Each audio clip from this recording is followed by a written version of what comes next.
Good afternoon, everybody, and welcome to the Scale Virtual Grand Round. So for those who are not familiar with Scale, this is a collaboration between the UK and Ugandan Health Align, sharing education and learning specifically today to improve neonatal care and outcomes. We've got a theme today, which is long-term follow-up. And I think what's important is we know wherever we work that we all face the same clinical challenges. So this is a really good opportunity to hear two cases, one from Uganda, one from the UK, and how we would manage our long-term follow-up of our babies, whether they be preterm or more complex term babies with conditions such as HIE. I'm Kath Harrison, I'm a neonatologist in Leeds. I'm going to be chairing the session today, and we've got Kathy Burgoyne from Mbale, and between us we're going to try and answer any questions that you have. So it's hopefully quite interactive. So as our speakers are giving their talks, please feel free to put things in the chat and we'll try and answer your questions as we go along. Jeanette from Global Partnership has also shared a poll as well, which hopefully people can access just to ask us any questions. So it gives me great pleasure to introduce the team from Uganda who are going to do the first case. So in true collaboration, we have got Kezia, who's a paediatrician neonatologist from Mulago Specialised Women's Hospital. And we've got Albert, who's a neonatal nurse, and Derrick, who's a neonatal clinical officer from Mbale. So I'm going to hand over to them. And as I said, please feel free to put questions or even comments in the chat and we will do our best to answer those. Could I just ask people who are listening just to make sure they're on mute so we try and decrease as much background noise as possible. And so a very warm welcome to Kezia, Albert and Derrick. Thanks very much.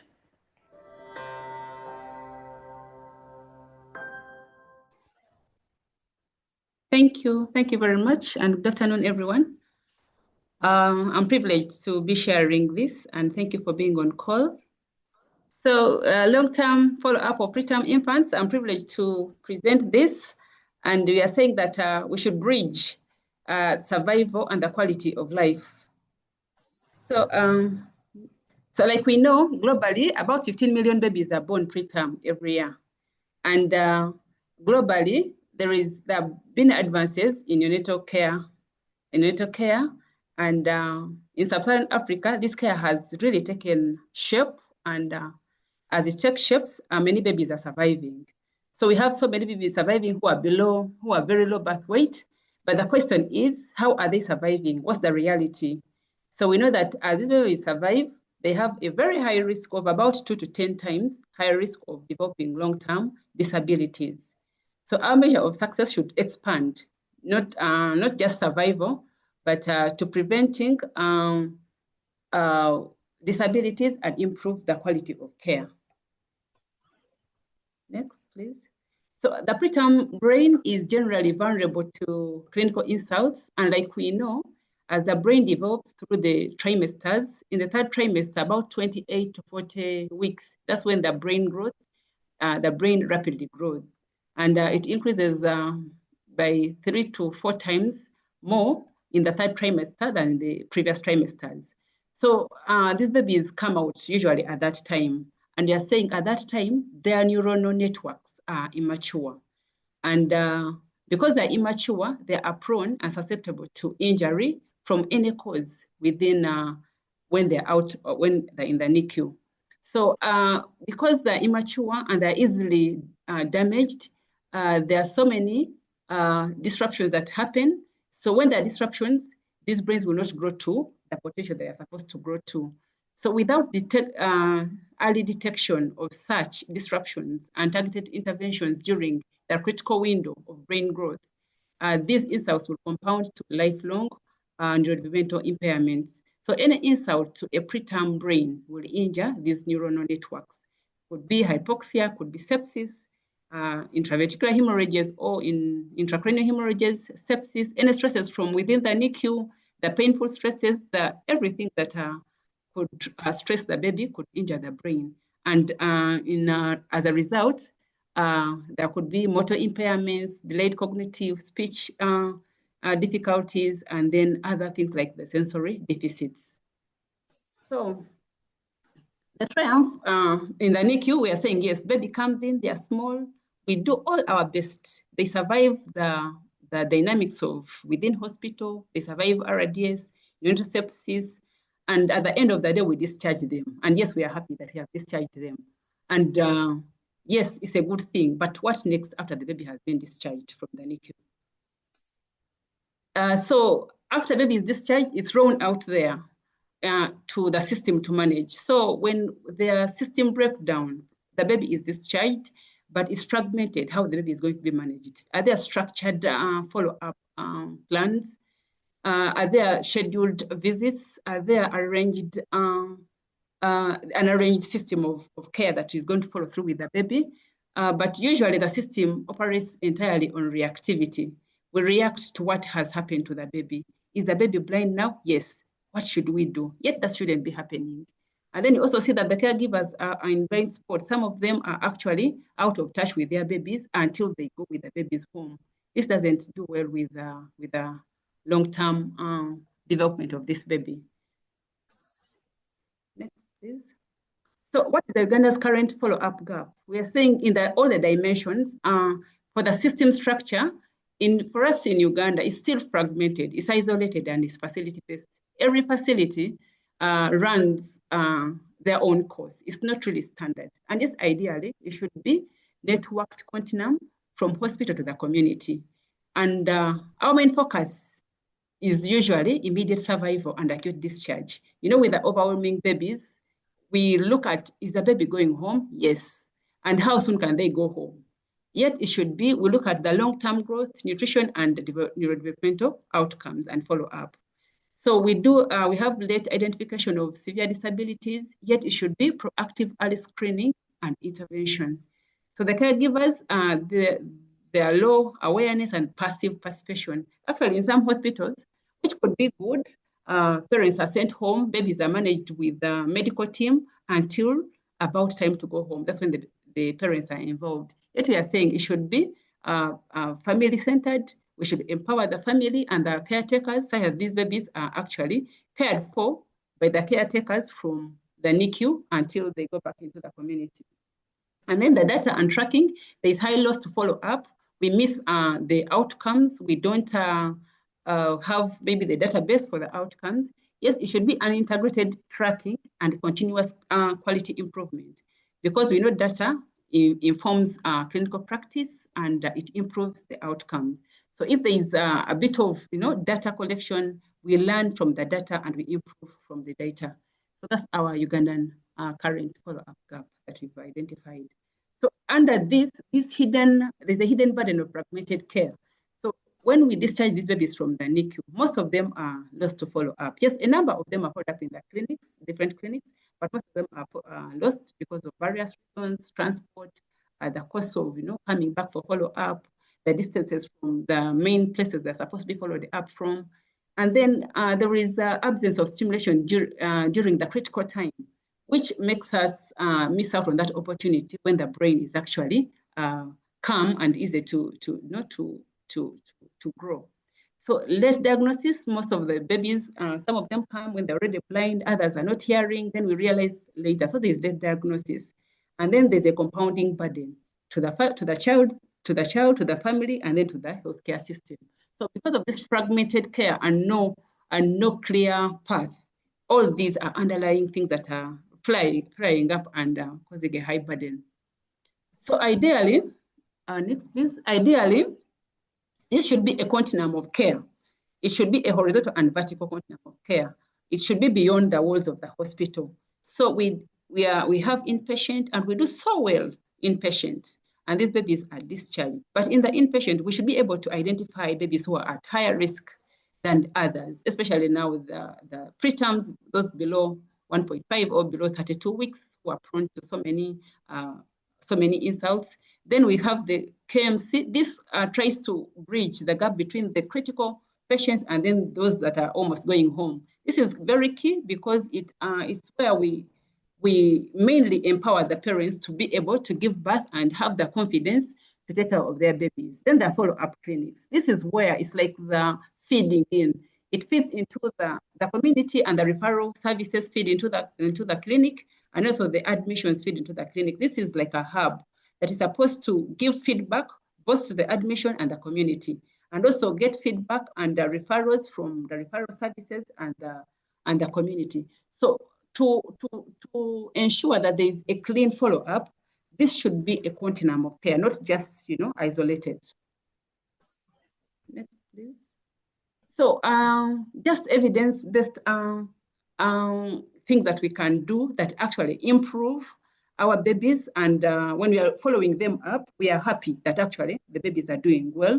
KMC, early KMC is now globally being advocated for.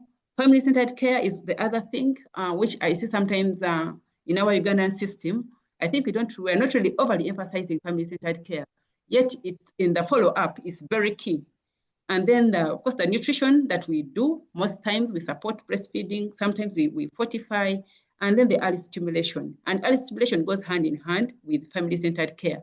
If we don't center the family into, if they don't become the core of the management of the patient, then the early stimulation and then the trajectories will be affected.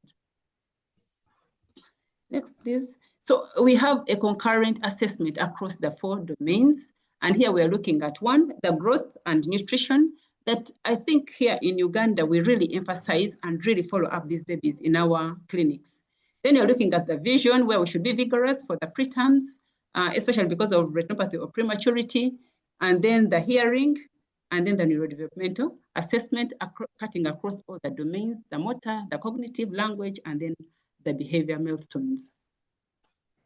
Next, please. So when we look at vision, the main thing, the main scare is ROP, and the WHO and most of the guidelines emphasize timely screening, which prevents permanent disability. So the different guidelines have when to screen. So all the babies, or all infants, especially those below 1.5, must be screened between 4 to 6 weeks, depending on their clinical path.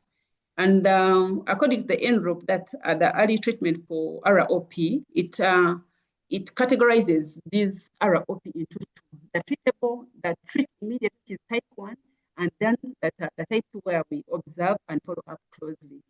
So for ROP that lies in type 1, after screening, if the baby falls under the category of zone 1 with plus disease, then this should be treated immediately. Laser photocoagulation is the standard. However, the anti-VAG therapy is also taking shape. And I know some hospitals in Uganda are actually doing it and are doing a great job with our babies who already have ROP. Then this that fall into the type 2, which is not treated immediately, we are supposed to follow up depending on the guidelines, but also depending on the retinal disease, ideally or weekly or biweekly until full vascularization or regression. Some guidance emphasize following up until 6 years or even beyond. Next, please. So there's comparison of the guidelines. We look at the WHO, the NICE guidelines from the UK, then the American Academy of Pediatrics. Most of the things are really the same. Only the WHO, its emphasis in system approach is integrating this care into the general care.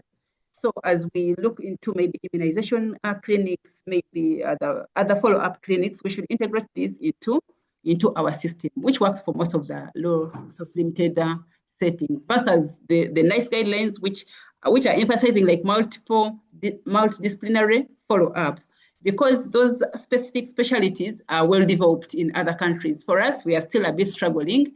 So integrating this care would probably be the best thing to do. When you look at hearing, hearing is very key because it has its impact. And we know that preterms are at high risk of developing sensorineural hearing loss and auditory neuropathy. So there is a rule of 1, 3, and 6 for most of the guidelines. So whereby these babies should be screened by 1 month, 1 month of age. And the preferred method is the automated auditory brain stem, because for it looks at the whole pathway from the cochlea to the brainstem. And it clearly detects the auditory neuropathy, which is common in preterms, versus the autoacoustic emission, which is usually used by the baby, for the well babies, which may just look at the cochlea and may not go through the whole path, the neuronal path. Then the 3 is that by 3 months, if diagnosis should be made such that intervention is done by 6 months. So that's the 1-3-6 rule. By 1 month, the screening should have been done. By 3 months, diagnosis should be done. And by 6 months, the intervention should be done. And these interventions may include maybe the speech therapy, maybe the cochlear, the hearing aids, and then the family support. Also comparing the guidelines, it also cuts across, most of the things cut across. And the WHO, which for us, the Ugandans are mainly like following, it also still emphasizes the community and primary care integration of these services into the ongoing services within the hospital, such that we pick and we detect these babies as early and as wide as possible. So the third pillar is the neurodevelopmental assessment, which is scheduled surveillance using corrected age. So most of the guidelines say we use the corrected age up to 2 years. And then after 2 years, we go into the catch-up and we integrate it into the other follow-ups. Some go up to 3 years. So we need a structured and validated tools that we should use to do these neurodevelopmental assessments and follow-up. The common ones that are being used, are the Hammersmith neurological exam, which identifies early tone and reflexes, then the general movements assessment, which assesses the quality of the spontaneous movements. And this is, like we shall see in the next slide, it shows which age range can be used for such. Then the MDAT, the Malawi Developmental Tool Assessment, was developed for low resource limited settings, where we use, it was validated for African setting, such that it's culturally accepted, and it's not as expensive, and it does not need very high training skills. This shows at what age the general movement assessment and the MDAT, which ranges are covered and for which purpose and which domains, and then the key points. But probably to make a note is that if we use these, because they're simple to use, they don't require expensive materials like maybe the Bailey and the other skills that are used in the high resource settings. This can cut across from 0 months up to about 6 years. So if these are used, they could probably serve the purpose of neurodevelopmental follow-up. So the last pillar is the growth and nutrition, which we are, I think, using really. And here we are following up these babies. And ideally, for the preterm, they're supposed to use the Fenton preterm charts, which work from about 22 weeks to about 50 weeks. And then we transition into the WHO standard growth charts. We do, I think as a country, we are doing so well in terms of, following up these babies in the clinic, looking at their growth velocity. But in some cases, we are not plotting. So yes, we do the growth velocity, but we're not plotting to actually follow up. And we know we use the weight, the height, and the head circumference. And this speaks so much into what is happening internally. If the head circumference is growing well, then it means the volume of the brain is growing well, and probably also the functionality.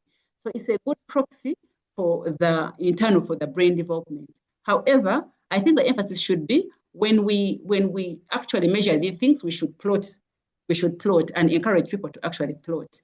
And then we're also doing well with the micronutrients, where we are giving the mandatory iron supplements, the multivitamins, the vitamin A, and the phosphate where applicable. And I think these are being done through most of the clinics that are doing long-term follow-up. So some of the things that we probably could do is maybe actionable triggers for the frontline workers and also the community workers. So that if they're picked in the community or with maybe in the immunization clinics, these are some of the things that they can look at and actually refer these babies for early intervention. For example, if there is no social smile by 2 months, babies should be referred. If no head control by 4 months, these are corrected age.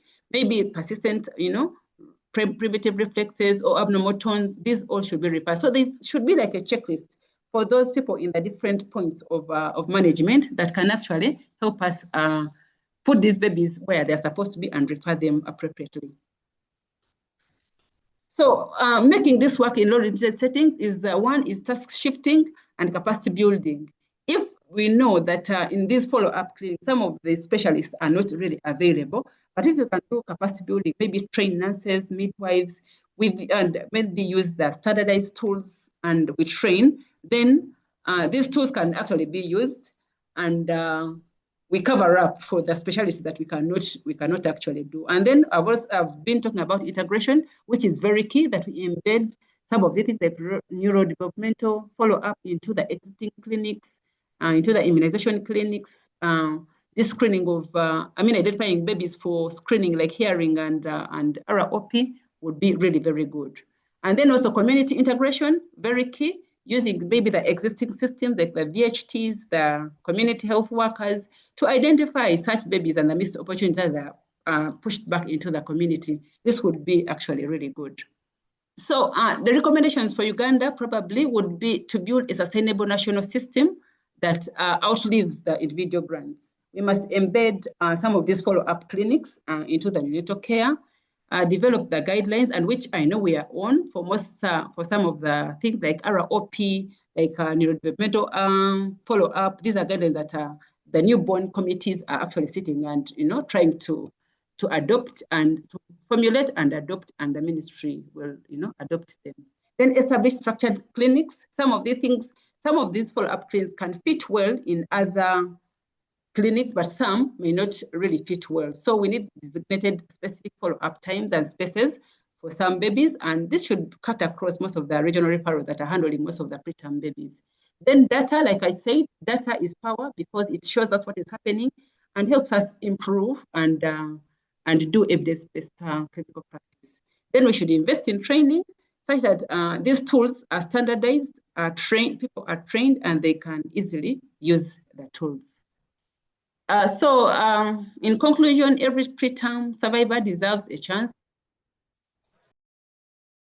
So Kezia, I think we've just lost your signal, but I think if this was your last slide, we will hand over to the Mbale team. But I just wanted to say a really big thank you because I think that was just a really clear overview of the challenges that we all face, whether we're in the UK or Uganda, in terms of the system breakdown and the missed opportunities we've had. And I'm going to just say a big thank you anyway to Kezia. So please put your comments and questions in the chat. There were some comments about patients being lost to follow-up that Kathy has answered, and it seems like you just need to actually action the recommendations that were suggested. So it seems like you've some really nice suggestions there in the chat.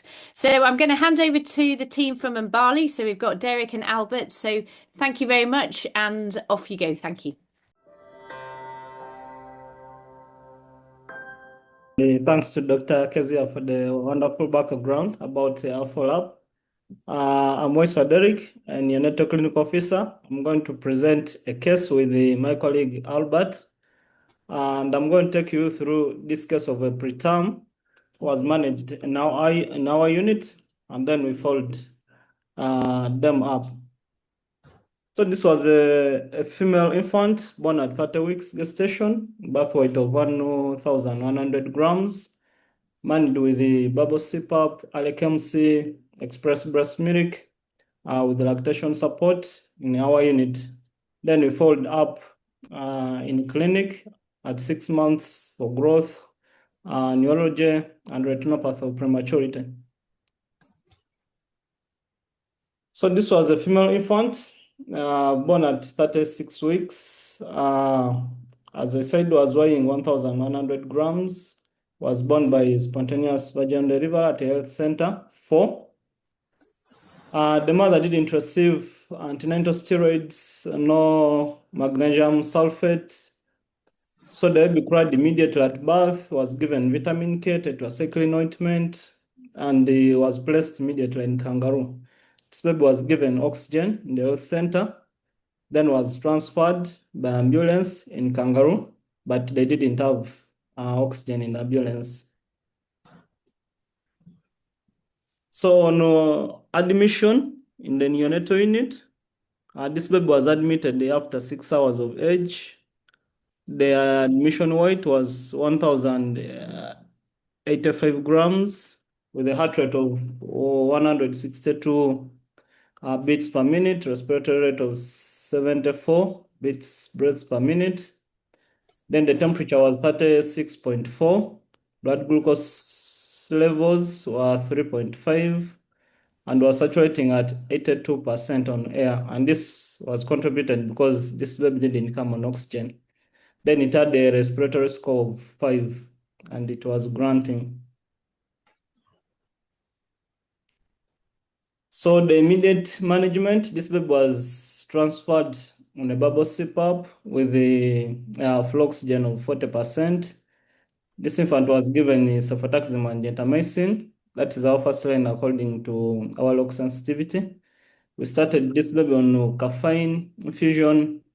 We commenced dextrose 10%, infusion at 75 ml per kg using a syringe pump. Then we continued kangaroo care. Then the mother was seen by a breastfeeding specialist to encourage expression of breast milk.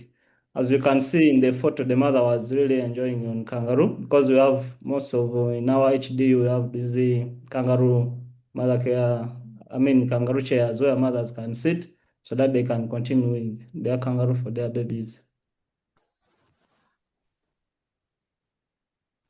So this infant was continued on CPAP. We initiated the enteral feeds on day 2 with express breast milk at 25 ml per kg by NG tube.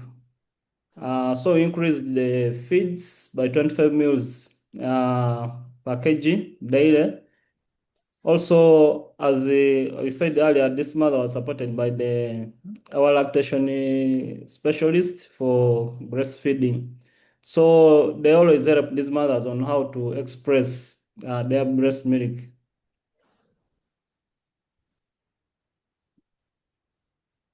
Then on day 4, we screened this. We did the echocardiogram to screen for patent adductors for this baby and had no PDA. Then on day 5, the infant developed apneas, hypothermia, increased respiratory distress. So we had to change our antibiotics to our second line, which is the cefotaxime and amikacin. Then we encouraged 24/7 kangaroo care with nesting. So in case they were not in the nesting bed, then we encourage the mother to continue with the kangaroo as much as possible.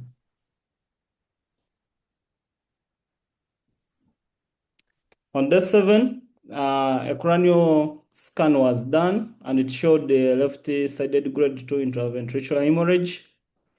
Also, we started the supplements with supplements of multivitamins and the iron syrup. The infant regained birth weight by day 10. We continued the CPAP until day 12. Then we weaned off. On day 12, we had started to establish all feeds with the cup and spoon. Then on day 13, the infant was immunized by with BCG, polio, and Hep B. Then on day 14, also was seen in the retinopathy clinic and was screened. And from the screening, it showed maturing retina.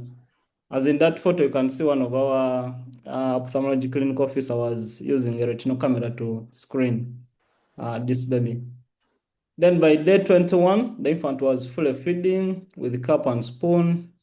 Mother's milk supply was well established, and the infant could maintain their normal temperature with kangaroo and was discharged home. So some of the developmental risk factors for this baby were prematurity, low birth weight, hypoxia after delivery, and even during transfer, because when they reached, they were saturating at 82%. Then also sepsis and grade 2 IVH, they were high risk factors. So some of these protective factors, we encourage early kangaroo care, zero separation from the mother, continuous kangaroo care, then early exclusive breast milk diet, nesting and positioning, then also screening of retinopathy of prematurity. They're really very key. All right, then for this review in the follow-up clinic, I think I'll hand over to my colleague Albert to take us through the follow-up.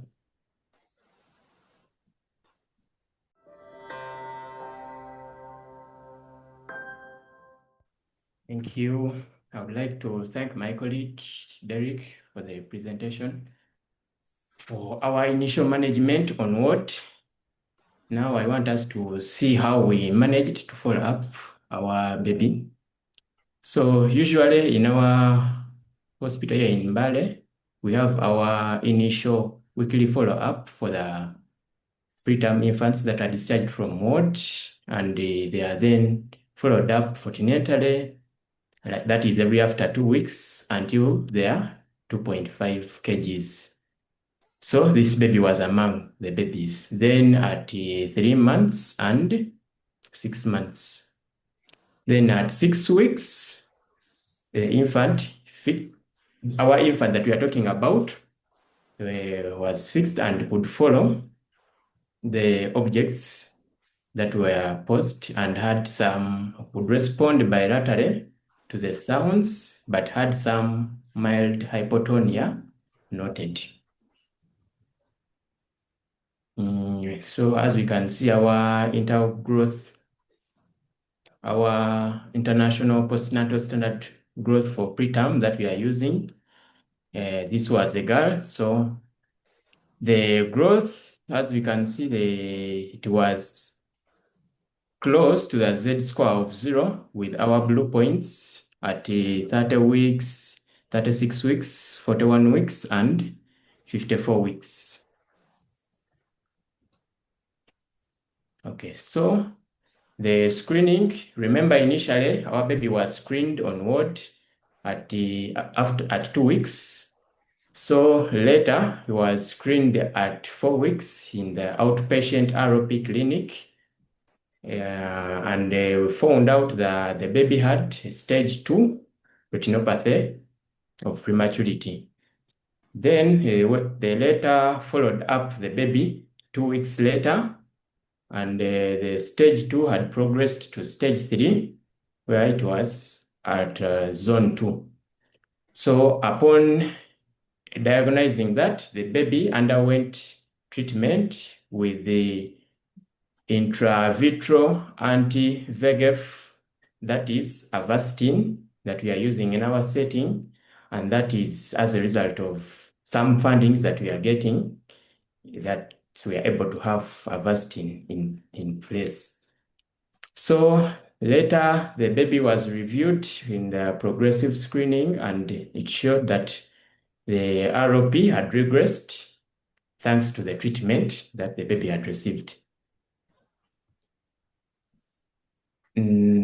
So in the following follow-ups here in our setting, we are adapting the Hammersmith infant neurological exam, where we check for the baby's posture, muscle tone, the cranial nerves, and as you can see, one of our doctors there is assessing our baby. I think that is assessing the posture. Our baby is seated, and our neonatal nurse is also there.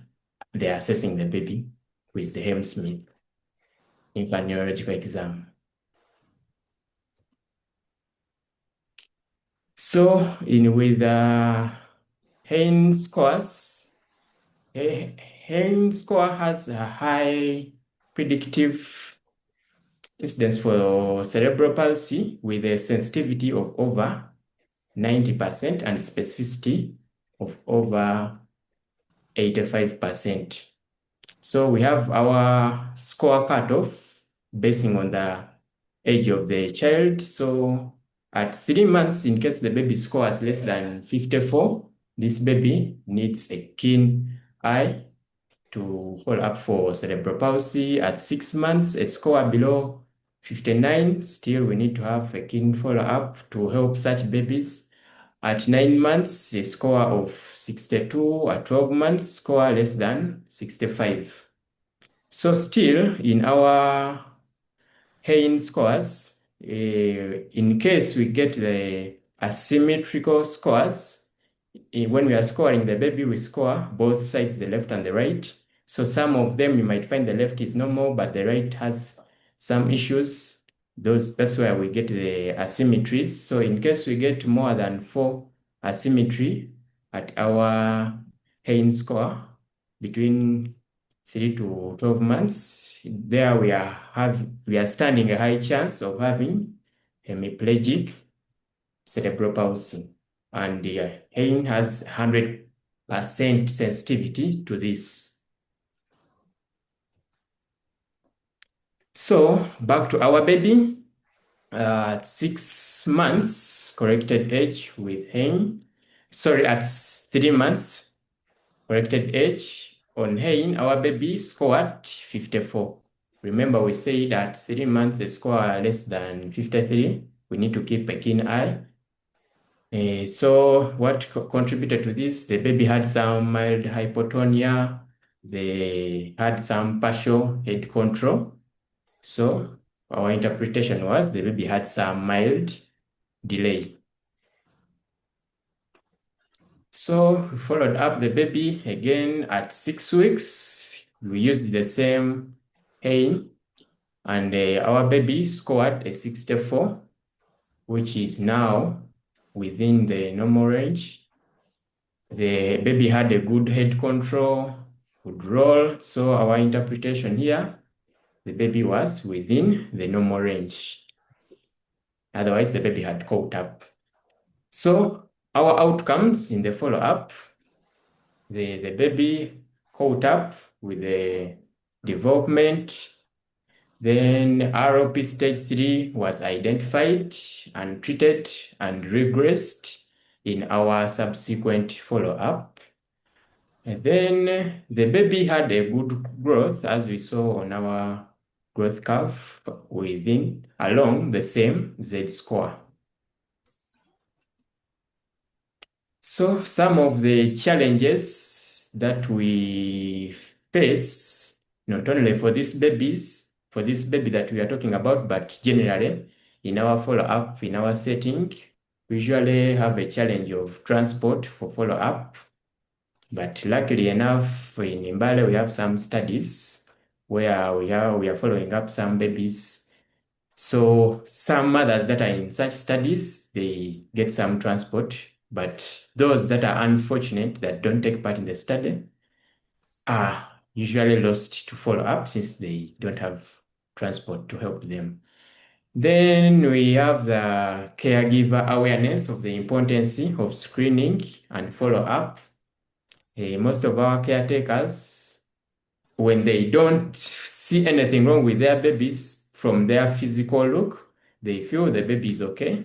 I can give a small example. When we are screening for ROP, in some of our screening, I overheard one mother talking to the other one that, hey, your baby is looking very well and the baby has grown. What are you doing here? It's the other mother that educated her that in my previous screening, unfortunately, the baby was found with ROP and was treated, and I've just come for follow-up. So such mothers are out there and they lack awareness of why they are being called back for screening and follow-ups. So that is one of the challenges that we have. Then we have the caregiver anxiety, where they need more psychological support. At times they fear to come back to the hospital due to what they went through. When they are still on ward, they feel, if I come back to the hospital, won't I be readmitted again and I go through the same period? Remember, in our neonatal unit, such preterms take a long period in the ward. So mothers they're anxious to come back for follow-ups in fear of readmissions to take the long duration that they took. Then another challenge that we are having is we are having no hearing screening, which should be available for high-risk infants at minimum. We are not having it in our setting. As we talked about it, it was presented, but here we're not having it.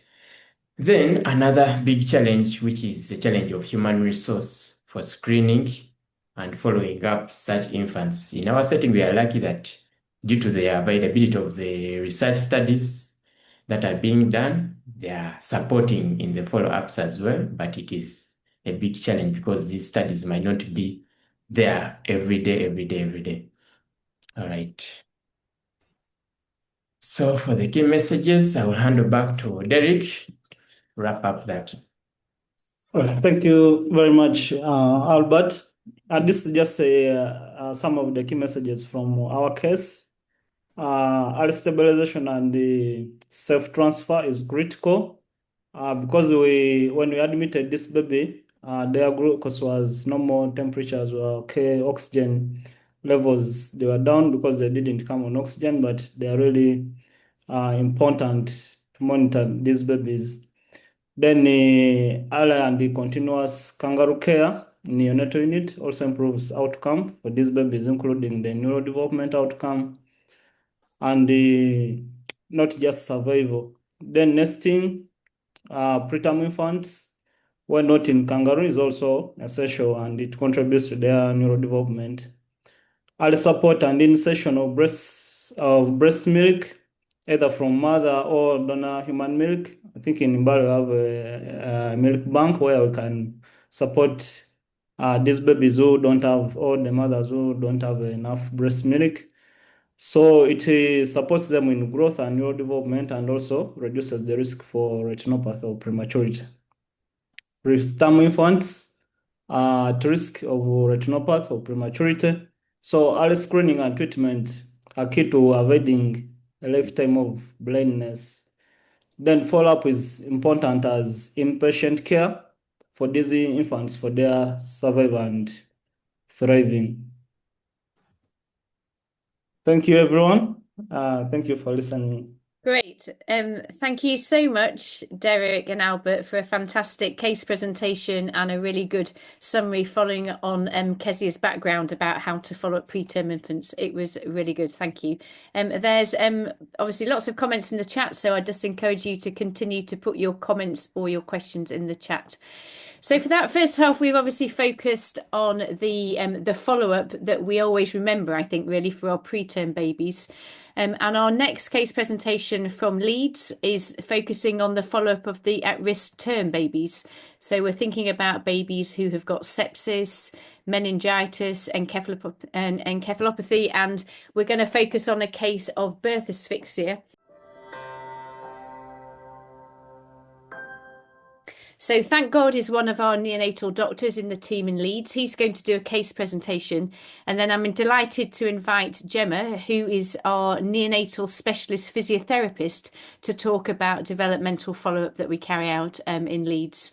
So welcome, ThankGod, to do the case presentation. And please just encourage everyone just to continue putting your questions and comments in the chat. Thanks very much, ThankGod.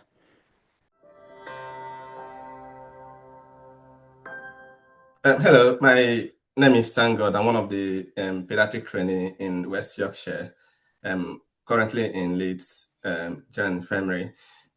So we will briefly talk about a challenging case we had a couple of months back in our unit, and then we'll talk about the follow-up afterwards.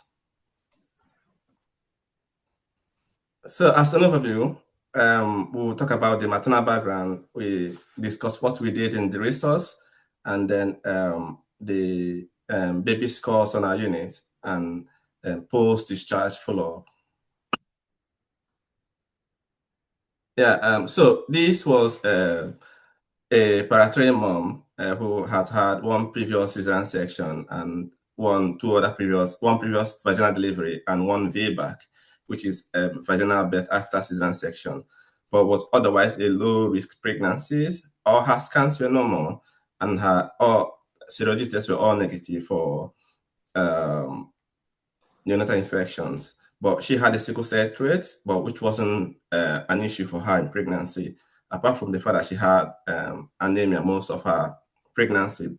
There was no risk factor for sepsis.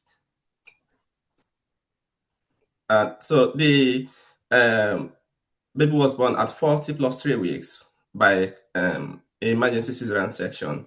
The reason being, they initially tried for vaginal birth, but then she had prolonged bradycardia for about 20 minutes. So they opted for immediate delivery. When they opened up the uterus, there was complete uterine rupture, and baby was in the abdomen. And there was no respiratory effort at all at birth, and heart rate was way less than 100. So the baby had immediate cord clamping and was brought to the resuscitation.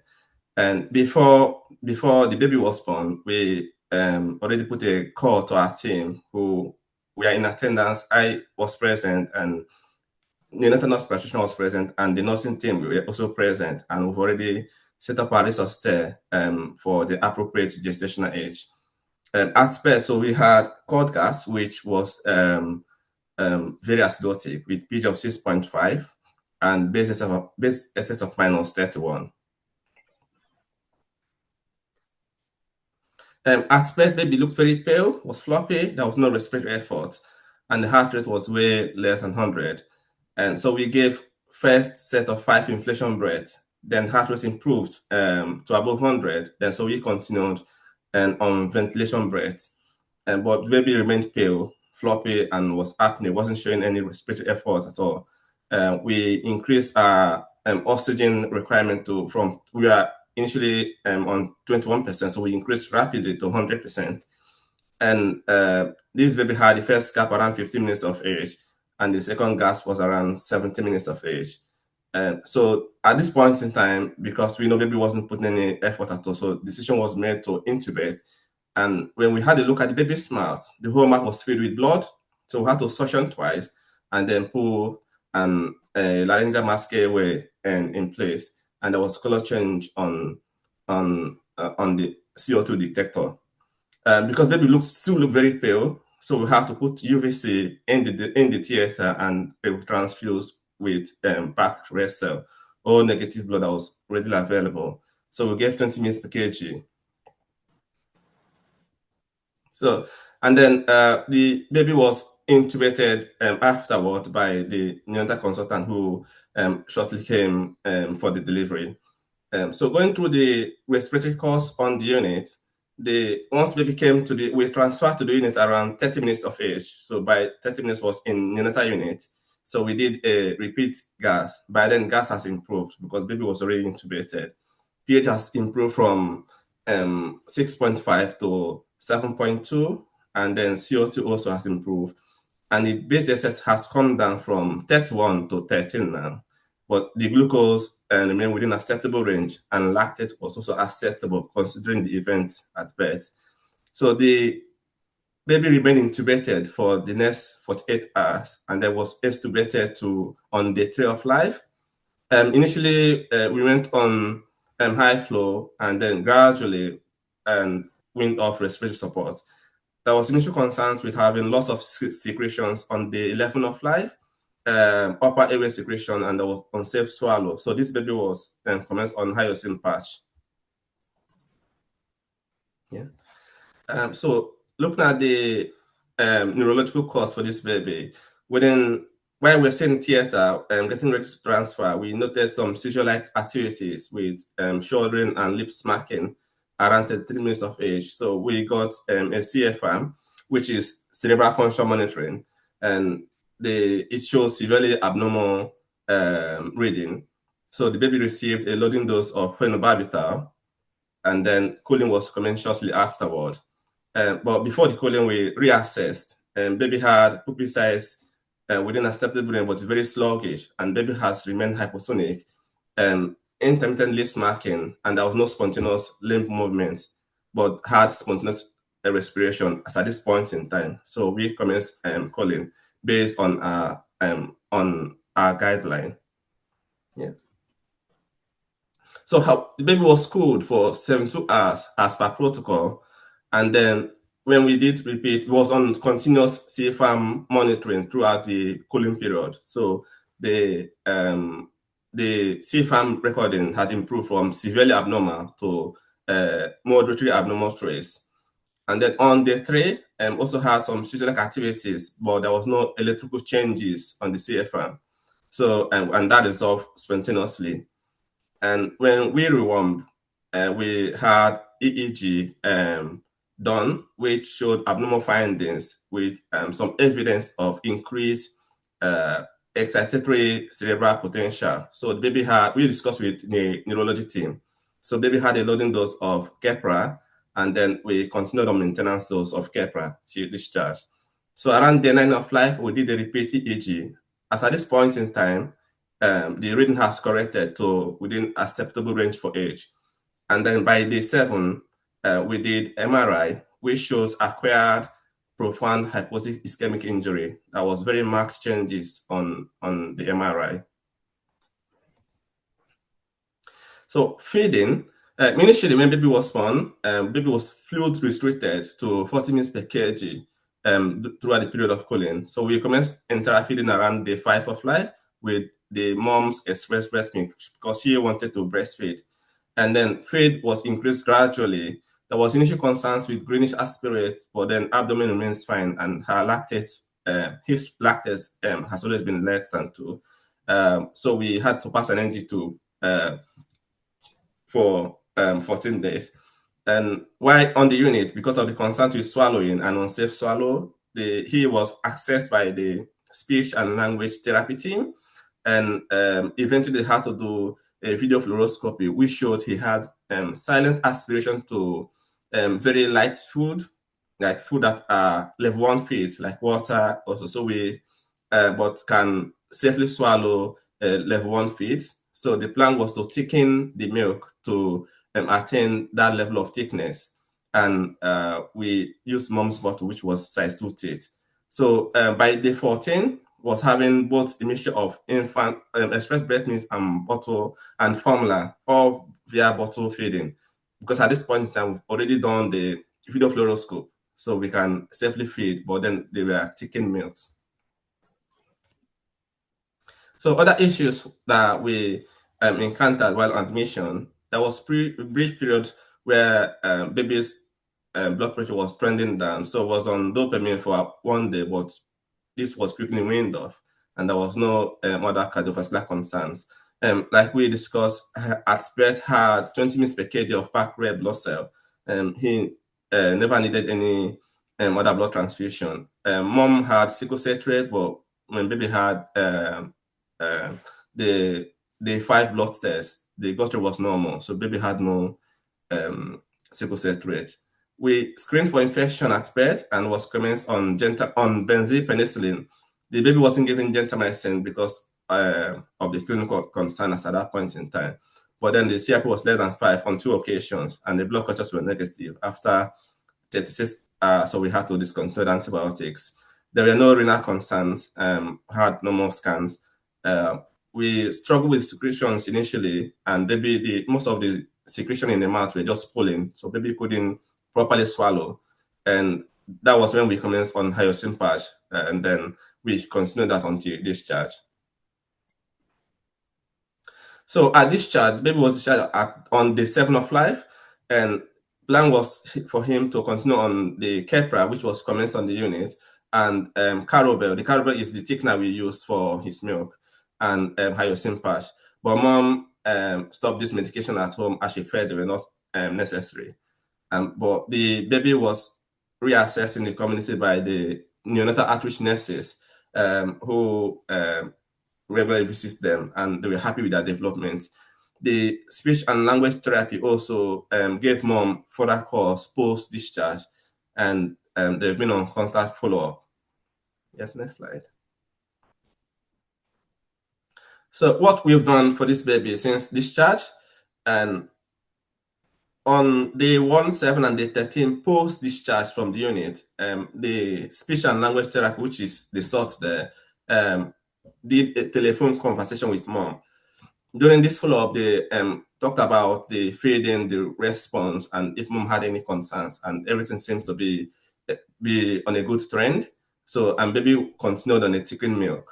So by the 2nd week, which is on day 14 post-discharge, mom also had no concerns, so was discharged from sought follow-up. And then the neonatal outreach nurses who usually follow these kids also in the community to make sure nothing is missed. Their role is mostly to coordinate what has happened from discharge to hospital, making sure that the baby's discharge planning is being followed up. So they follow this baby up all till day 14 of life, post-discharge, and the feeding was okay and there was no concerns. They had a chat with the neonatal consultant who also was responsible for them, and they were happy for them to be discharged from the outreach care. And then there's ongoing physio and occupational health therapy review. And then at 3 months post-discharge, he also was seen in one of our clinics. And this was a joint clinic between the neonatal consultant and the physiotherapy team. So whilst assessed, we do normal neuro assessments then. Was fixed following signs and was smiling. There was concerns with left-sided head preference, but no evidence of any plesiocephaly. So the plan was to review them 6 months after, which we did, and by then also has improved. Couldn't notice any left-sided preference as at then, and had good neurodevelopment, but there was slight increase in the tone in the upper and lower, in the upper limb extremities compared to the lower limbs. So plan is also for to see them again in 3 months' time, which should be due in 1 month time from now. So the question is, what category of babies and we follow up based on our unit criteria? So usually we divide babies into different risks. For babies who are relatively stable, born less than 35 weeks and weighing less than 2 kg, these babies can be followed up in the community by the nursing team. So our babies who are oxygen dependent or are NG feeding, some concerns with complex congenital anomalies also. Some of these babies can be followed up in the community by the nursing team. And if they've got any concerns, they usually discuss with the neonatologist who is responsible for them. And then before they are discharged in hospital, there's usually a discharge planning for them, and everyone knows what to do at every point in time. And for our high-risk babies, which are usually maybe less than 30 weeks or weighing less than 1.2 kg at birth, or babies who have HIE, like our baby, or any form of encephalopathy, or severe IVH, these babies, we follow them up in our early intervention clinic, which is usually in 3 months post-discharge, and then we'll arrange further visits afterwards. Thank you very much. Thank God. So thanks for that good overview of a baby with severe HIE and how we followed up that baby. So I'm going to hand over to Gemma, who is our senior neonatal physiotherapist in Leeds, just to talk us about about this case specifically, but also there will be some sort of general things that we do for all our babies who we follow up, who we feel are at risk of neurodevelopmental issues. So thanks very much, Gemma.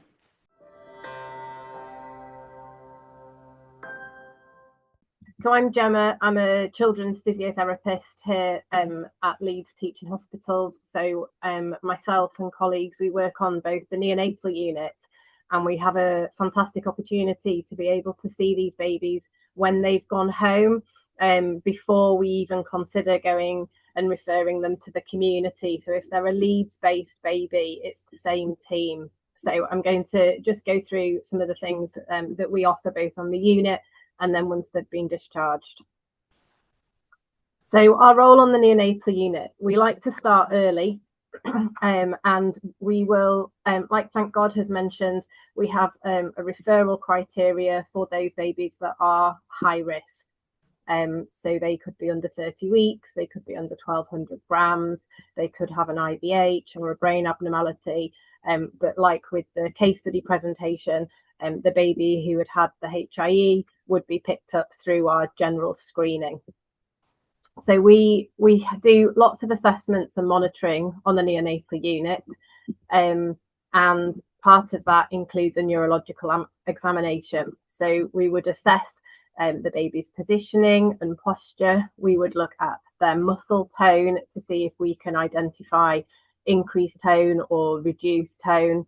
We would look at their reflexes and we would see if we can identify any unusual clonus in any of their extremities, and we would observe their movement patterns. As part of their developmental monitoring, we try and identify early any potential movement disorders that would potentially make us think about cerebral palsy, because that would initiate prompt intervention. So we would be able to see them more frequently on the unit and see them sooner for follow-up. Ideally, we would want to see them repeatedly whilst they're on the neonatal unit, so that we can monitor any changes in their neurological status, and particularly after 72 hours of being called. Sometimes this isn't possible because we have an extremely high number of beds at Leeds, and currently we don't have a lot of staffing, but ideally we would like to improve that and see these babies more frequently. We look at neuroprotective care, so we would support the nursing staff with positioning and handling. We try and implement individualized positioning to support their skeletal development. So all babies are in incubators or in cots, but we would look at their boundaries, and dependent on their gestation, we would want to encourage them to be in a really nice flexed position. So we would look at physiological flexion. We want to try and keep their head in midline, and we want to make them feel supported. We talk a lot about midline with hands together, hands to face, or their feet being able to push up against the boundary or each other. And those are really, really early and really important early milestones for these babies. Some babies achieve this much more easily than others. So we don't tend to look specifically at their gestation. We look at the baby's ability, and we may keep boundaries in much later with some babies than we do with others. With their positioning, we're also thinking about their respiratory function as well, and how to optimize their respiratory. And we also want to reduce any stress on the baby. And we would talk to parents about how they can position them, and we encourage lots of kangaroo care and skin to skin as much as possible. We look at the environmental factors. So again, we work alongside the nursing staff, and we're very lucky to have some nurses that are trained in family integrated care, and they will look at the entire environment around our babies. So that might be with regards to reducing the light so that they aren't overstimulated. It might be that we are looking at using cot covers or canopy covers over the cots, so that the artificial lights aren't overbearing. We try and reduce the noise within the areas surrounding the baby, so we might reduce the alarm noise, and we encourage staff to talk more quietly, and this will help reduce the stress on those babies and promote brain maturation. We also look at calming strategies by utilising gentle handling and containment to calm the baby. So we try not to do lots of stroking and gentle touching. We tend to have firm and static hands, and we like to contain them. And we encourage parents to be involved as much as possible, especially when babies are having procedures done, as we know that this can reduce their stress response. Reducing their stress will also improve their medical stability, and it can also conserve energy, promoting the growth and the well-being of the baby. With therapeutic interventions, we are lucky at Leeds that we have physiotherapists that are trained in neonatal respiratory care. So with this particular baby in the case study, if the consultants were concerned about excessive secretions, or they were to have had an X-ray which showed an area of infection, we are able to come and assist with those babies. It might be that we talk to the nursing staff about optimizing their position to improve their oxygenation, but we can also carry out gentle percussion, so that's gentle tapping and some vibrations to help loosen those secretions. Sometimes we'll use saline, so sterile water, to help loosen those secretions, and we have suction to help remove those. We'll look at neurodevelopmental treatment, promoting normal movement patterns and managing any abnormal tone that has been identified in these early stages. And we will also instigate passive range of movement if we are concerned about any lack of joint mobility, and to try and prevent any contractures with these babies early on. We have family-centred care and education of parents as well. So we train parents. We're very fortunate that we have education sessions which we provide on the neonatal unit, which talk to parents about containment holding, the importance of things like skin to skin and supportive positioning in order to try and enhance the bonding and support the development of these babies.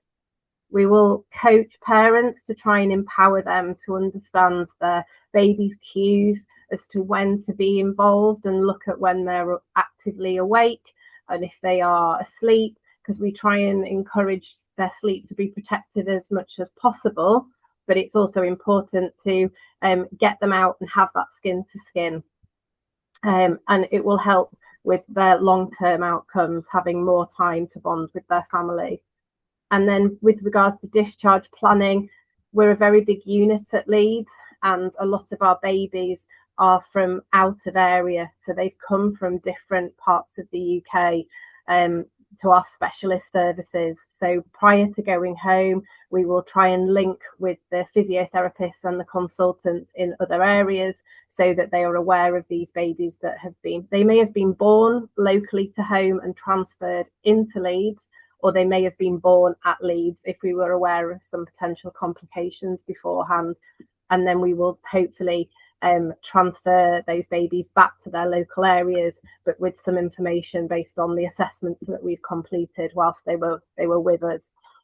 If they're being discharged back into the surrounding areas within Leeds, then we're very fortunate that it's the same physios that work on the unit that also follow these babies up until the age of 2. So we will explain to them what will be the next stages, and we will invite them back for continued follow-up. Next slide, please. So the role for us following discharge from the neonatal unit, we are very lucky to have a number of rooms where we will invite babies back, and we will assess their development as a minimum every 3 months. If we had concerns on the neonatal unit, though, we would see them much sooner.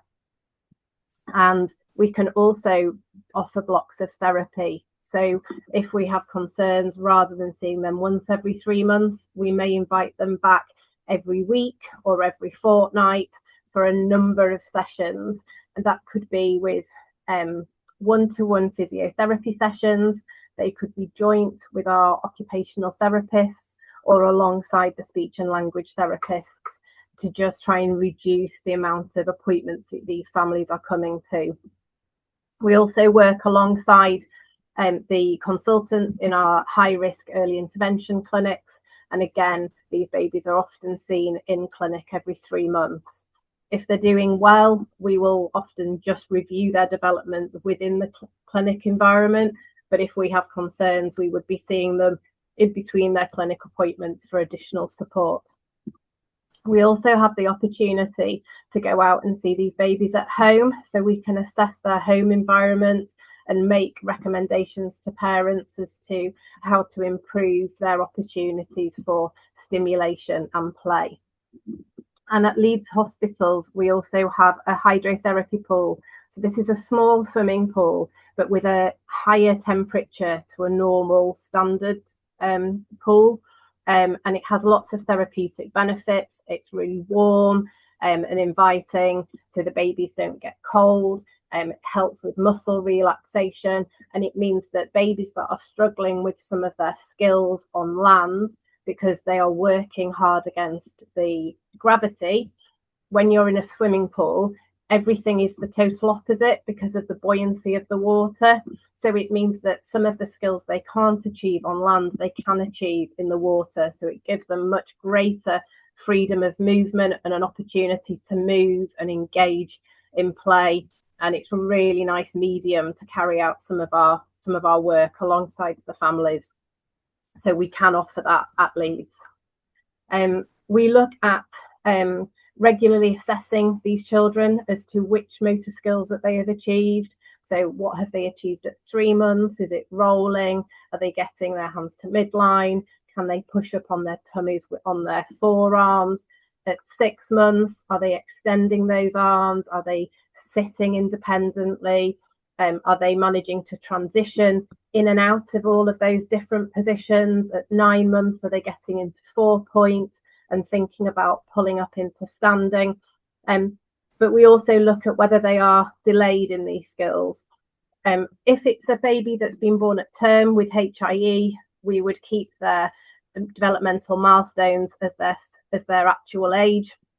But if they have been born prematurely, we often amend that date and we have a corrected gestational age based on their due date, and we will correct their age up until 2 years to allow for that period of time where they haven't had that opportunity and stimulation whilst we've been trying to recreate the in utero environment within the neonatal unit. So some babies will have a delay in their skills, but we can correct their gestational age. They may go on to also have some further delay, but that is less important for us as long as they are showing that the skills that they've achieved have a normal quality of movement and that they are progressing in a normal movement pattern. We often find that delay, that gap gets much smaller the closer they get to the age of 2. What's more worrying for us is if they have missed any of their milestones or they're achieving them but not in a normal pattern of movement. And we will analyse play skills as well alongside our colleagues, our occupational therapists. Next slide, please. So there's lots of benefits for neonatal physio and early intervention. Neuroplasticity is at its highest within the first few years, and this is particularly from birth until 3 years. So initiating therapy early on, even within the neonatal unit, targets what I refer to as the kind of hidden period of high plasticity, and I think this is very much underutilized in a lot of places, and having that support on the unit really is the foundation to what continues afterwards, because physio really focuses on that neuroplasticity and the brain's ability to reorganize and form new connections. It works at its best when it's provided early, when it's targeted and it's repetitive. So, you know, we will repeatedly practice specific motor skills when these babies come back to see us in an outpatient setting, and we will educate families on how to do this. So we won't just say to them, your next goal is for this baby to learn how to roll and we'll see you in three months' time. We will get those babies on the mat. We will demonstrate activities to do with them both on their tummy, on their side, on their back, and then we will demonstrate how to facilitate moving from front to back and back to front. And we'll repeatedly do that throughout a therapy session. And we will also allow parents the opportunity to handle their own babies and see how they can best do that. And that may be working in the centre with us, or it might be going home and looking at their environment and what mats they have available and what toys they have as well, in order to really increase their sensory and motor experience. We also will look at their cognitive ability as well. So when we're looking at play skills, we will be thinking about bringing their hands to midline. Are they banging 2 toys together? Do they manipulate a toy with both hands? Will they then pass from one hand to the other? Are they reaching out to their right with their right hand and to their left with their left hand? Or do they get that trunk rotation? And can they cross midline? Can they put one hand down and reach further? And they're all tiny little steps, but they all add up to achieving that next level of function. What I often talk to parents about is having a pyramid.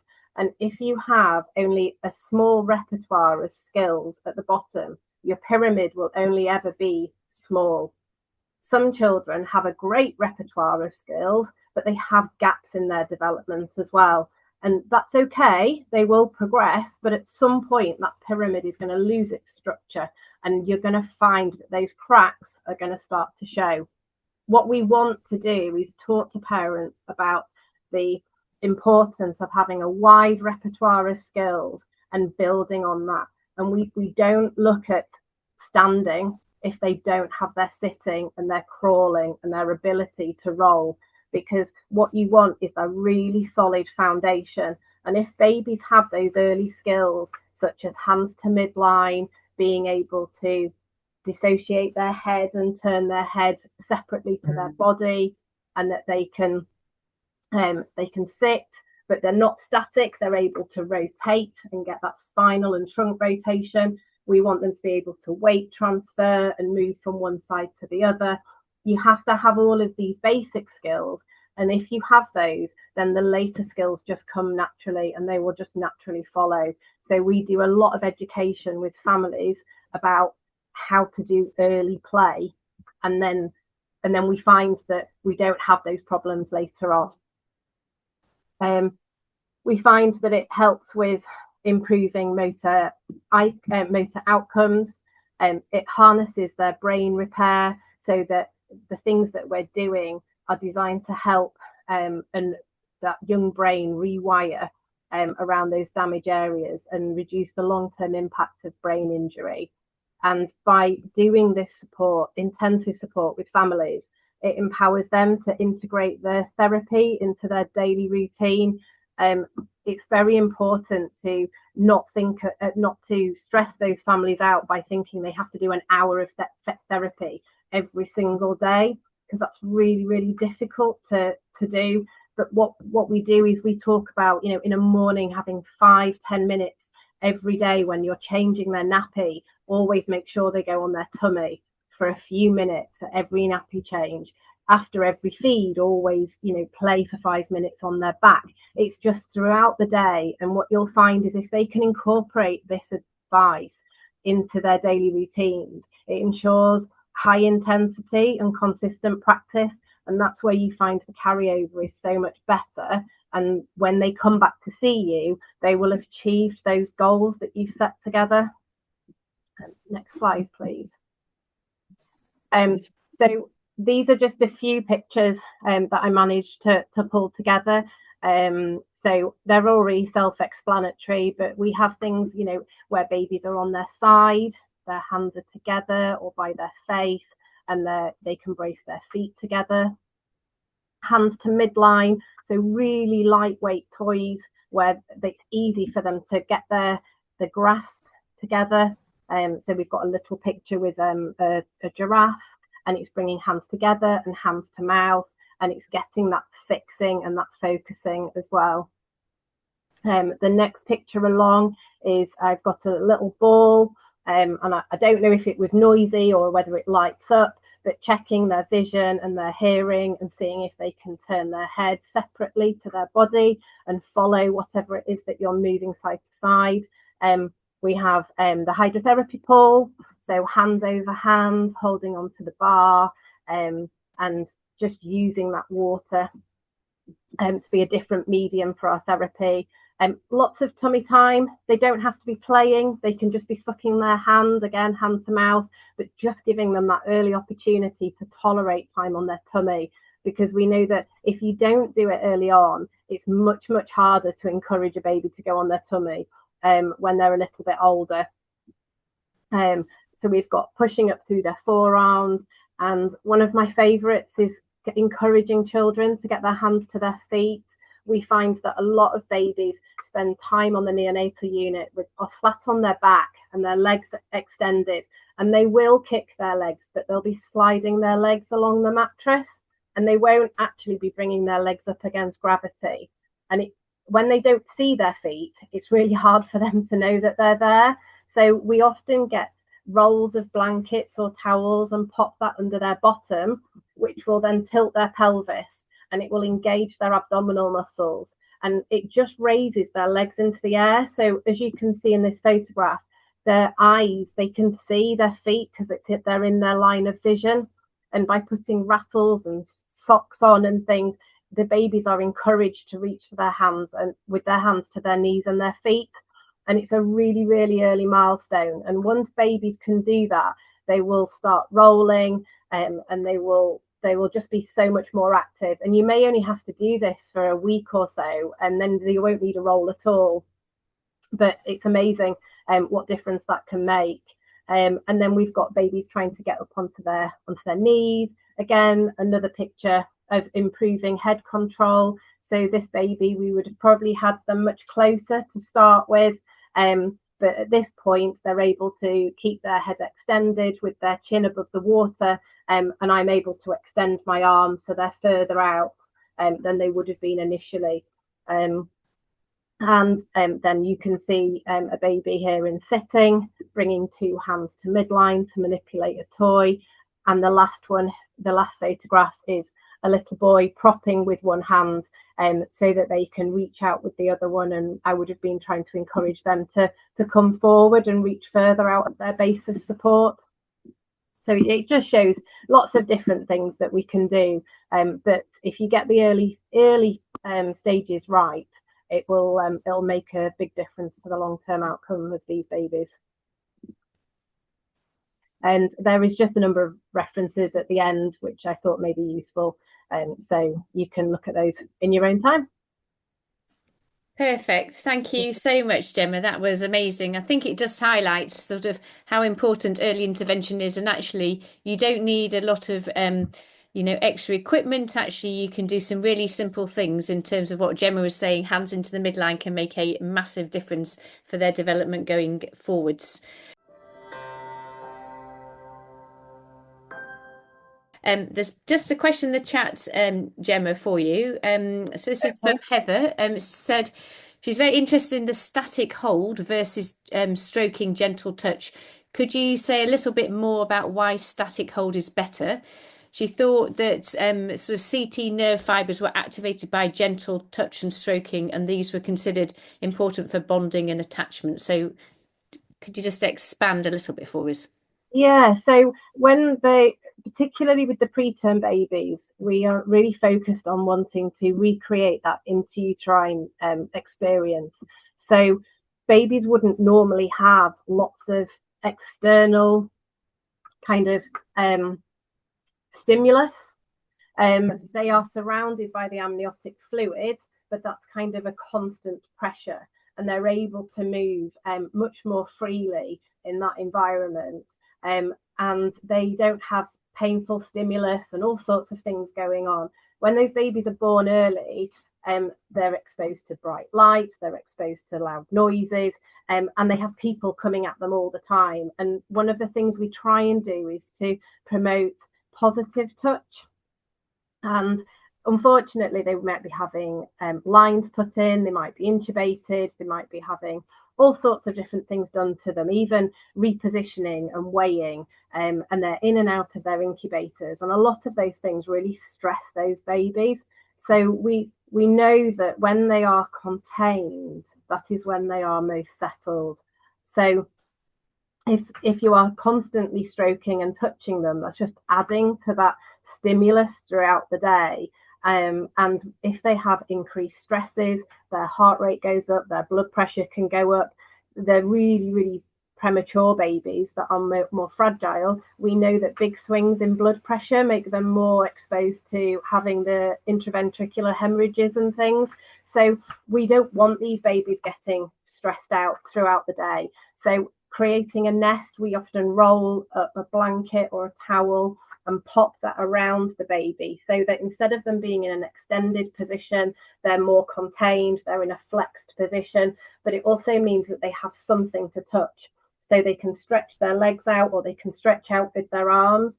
And without that boundary, they can often be flailing around and look like they're quite lost, because what they would have been doing is been reaching out against the uterus wall, and they would have been thinking, I'm safe, I'm okay, there's my boundary, I will then return back into a nice flexed position. So that is what we're trying to do. And having that containment with your hands, so it might be on their feet and on the top of their head, that you will notice that babies, if they're flexed and contained, they just kind of relax. And they are so much more settled than having that continuous input, which is on, off, on, off, on, off. And they just much prefer that. So they could be inside lying, they could be on their back. And sometimes having something that just goes over their pelvis is quite nice. We sometimes have access to, we call them Zaki hands, and they're like beanbag filled little pillows. They're only small, but they're weighted. So if the family aren't present, but babies prefer to have that kind of continuous pressure, we can sometimes place one over the top of the baby. And again, it's just that continuous weight. It's not heavy, but it just gives them that reassurance that they're sometimes seeking. So encouraging families, if they're going to put their hands in the incubator, rather than having that stimulus of on off where they're not really sure what's going on, is you can say, I'm here, I'm holding you. They get the contact, they get the smell, but they got the containment. And again, recreating that when they're out having kangaroo care is also really, really important. Thank you. Very clear answer. Thank you very much. Any final comments or questions for any of our presenters? Please just type them in the chat. But there's lots of really good comments. Gemma, Kezia, eye-opening and educative, the extent and impact of physiotherapy.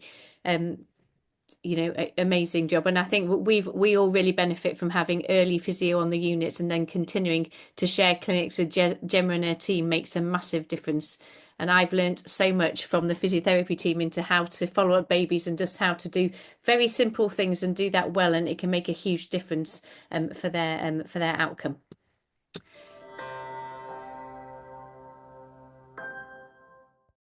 So I can't see any other questions or comments in the chat. So just to summarise, we've obviously had a really good overview about the importance of long-term follow-up, whether these are for preterm babies or for term babies who are at high risk of neurodevelopmental issues. We've had some really good overviews of the challenges that we all face, whether in the UK or in Uganda, and what we can do about that. And then a really nice overview from Gemma about how early intervention and physio involving the families is really important for outcome. So I'd like to say a big thank you to everyone for joining today. Just a date for your diary. The next grand round is going to be on the 12th of June. 12 o'clock UK time, 2 p.m. East Africa time. And the theme for the next meeting in June is the management of congenital infections. So a big thank you again to Kezia, to Dennis, to Albert, to ThankGod, and to Gemma for fantastic presentations. Really nice to see everyone, and wishing you all a good weekend. Thank you very much. Thank you. Thank you. Thanks everyone. Thank Bye. you. Bye.